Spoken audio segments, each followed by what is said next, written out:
నా పేరు doctor CL Venkatrao. చుండ్రు మగవారిని ఆడవారిని అందరిని ఇబ్బంది పెట్టేస్తుంటుంది. చుండ్రు తలలో ఉంటే దురద గోకటం గోకినప్పుడు పొట్టులా వస్తుంటుంది. అది ముఖం మీద పడుతుంటుంది. ఆ ముఖం మీద పడి ముఖం మీద కూడా కురుపులు వస్తుంటాయి, మోటిమలు వస్తుంటాయి. ఈ తల గోకి తల మీద పుండ్లు, తల మీద రసిగారటం, ఇక ఈ చుండ్రు ప్రభావం వల్ల జుట్టు రాలిపోతూ ఉంటుంది. ఆడవారికి కుచ్చులుగా రాలిపోతూ ఉంటుంది. ఇక మగపిల్లలేమో యుక్త వయసులోనే ఇంకా పెళ్ళైనా కాదు, ఎంట్రుకలు ఊడిపోవటం వల్ల బట్టనెత్తి వచ్చేస్తుంటుంది. ఎంతో బాధపడుతూ ఉంటారు. మార్కెట్లో దొరికే అనేక రకమైన షాంపూలు ఉన్నాయన్నీ వాడేశారు, అయిపోయినాయి.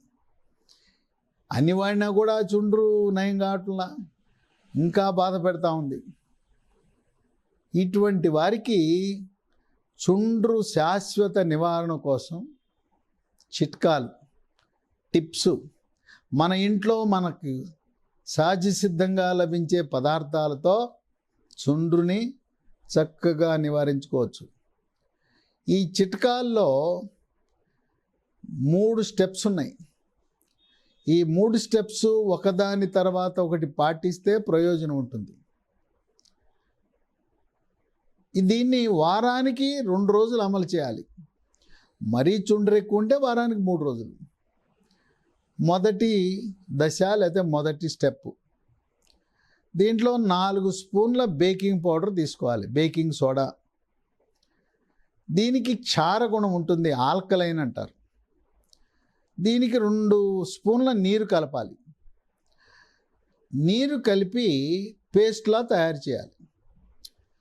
ఈ పేస్ట్ తయారు చేసిన తర్వాత తల వెంట్రుకల్ని గోరువెచ్చటి నీళ్ళతో తడపాలి. తడిపిన తర్వాత ఈ బేకింగ్ సోడా పేస్ట్ని తల మీద ఉండే చర్మం మీద రాయాలి. వెంట్రుకల మీద రాసినా ప్రయోజనం ఉండదు.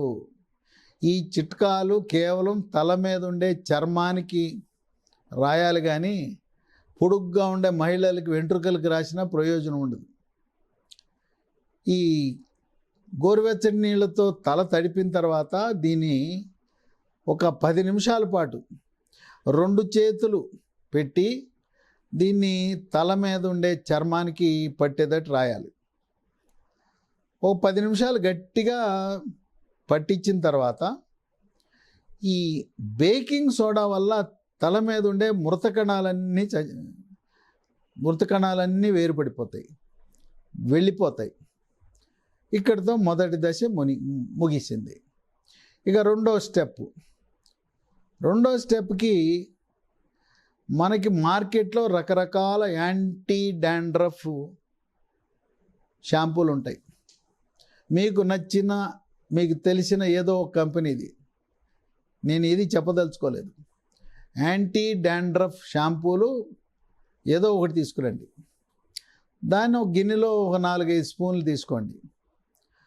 దాంట్లో 4 స్పూన్ల షాంపూ, 2 స్పూన్ల నిమ్మరసం కలపండి. నిమ్మరసంలో విటమిన్ సి అధికంగా ఉంటుంది. దీనికి ఆమ్ల గుణం కలిగి ఉంటుంది. మొదటి స్టెప్లోనేమో క్షార గుణం కలిగిన బేకింగ్ సోడా వాడాం. ఇక్కడ ఆమ్ల గుణం కలిగిన నిమ్మరసాన్ని వాడుతున్నాం. దాంట్లో ఒక 4 స్పూన్ల నీరు, 4 స్పూన్ల షాంపూ, యాంటీ డాండ్రఫ్ షాంపూ, మామూలు షాంపూ కాదు, 2 స్పూన్ల నిమ్మరసం, 4 స్పూన్ల నీరు కలిపి ఆ మిశ్రమంతో తలస్నానం చేసేయటమే. తలస్నానం చేసిన తర్వాత తలను పొడి అయిన తర్వాత కండిషనర్ అని దొరుకుతుంది, హెయిర్ కండిషనర్ అని దొరుకుతుంది. ఆ హెయిర్ కండిషనర్ తలకు రాయాలి. ఇక రెండవ ఘట్టము, రెండవ దశ, రెండవ స్టెప్ ముగిసింది. ఇక మూడవ దశ. దీనికి యాపిల్ సైడర్ వినెగర్ అని మార్కెట్లో దొరుకుతుంది. మార్కెట్లో మీకు తెలవని వాళ్ళు ఉంటే అమెజాన్లో మనం ఆన్లైన్లో ఆర్డర్ పెడితే ఇంటికి వచ్చేస్తుంది. Apple cider vinegar. దాన్ని ఒక కప్పులో 4 స్పూన్లు తీసుకుని దాంట్లో 8 స్పూన్లు నీరు పోయాలి. Apple cider vinegar. దీన్ని మిశ్రమం తయారు చేయాలి. ఈ యాపిల్ సైడర్ వినెగర్ని నీళ్ళతో కలిపిన తర్వాత తల మీద స్ప్రే చేసుకోవాలి. మనము హెయిర్ కటింగ్ సెలూన్కి వెళ్ళినప్పుడు ఒక స్ప్రేయర్ పెట్టి మన తల మీద నీళ్లు చల్లుతాడు. అదేవిధంగా మనకు స్ప్రేయర్ బాటిల్ అంటే ఖాళీ బాటిల్స్ అమ్ముతారు. ప్లాస్టిక్ దొరుకుతాయి, గాజు దొరుకుతాయి. ఒక చిన్న స్ప్రేయర్ బాటిల్ ఖాళీది కొనండి. దాంట్లో యాపిల్ సైడర్ వినెగర్ మిశ్రమాన్ని దాంట్లో పోయండి.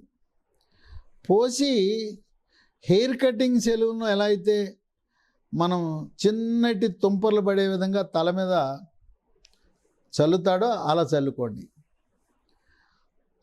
మరి నాకు దొరకలేదండి, ఈ స్ప్రే కొట్టే బాటిల్ దొరకలేదు, ప్లాస్టిక్ దొరకలేదు, గాజు దొరకలేదంటే పర్వాలేదు, చింతలేదు.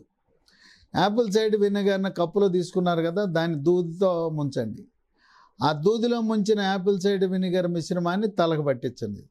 తలకంటే వెంట్రుకలు కాదు సుమా, తలపై నుండే చర్మానికి.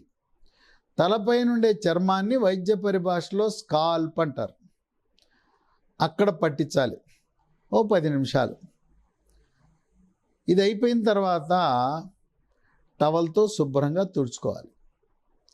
ఎవరైతే ఈ 3 దశలు, 3 స్టెప్స్ క్రమము తప్పకుండా వారానికి 2 రోజులు చేస్తారో వాళ్ళకి ఫలితాలు అనేది చెప్పాల్సిన అవసరం లేదు, మీరే ప్రత్యక్షంగా దాన్ని చూస్తారు.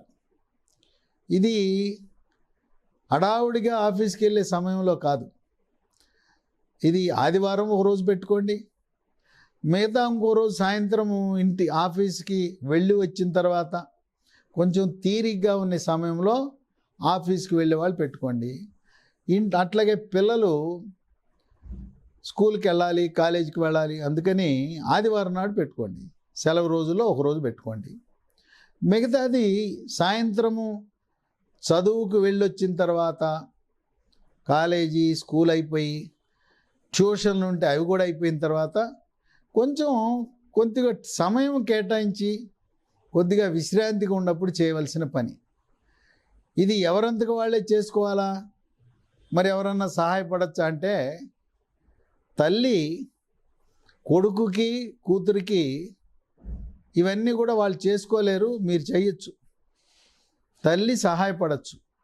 సరే, పెద్దవాళ్ళు కూడా కొంతమంది భర్తలకి భార్య తలంటటం, వీపు తోమటం, నలుగు పెట్టడం, ఇంకా ఇప్పటికి కూడా సాంప్రదాయంగా భార్యలు భర్తలకు చేస్తుంటారు.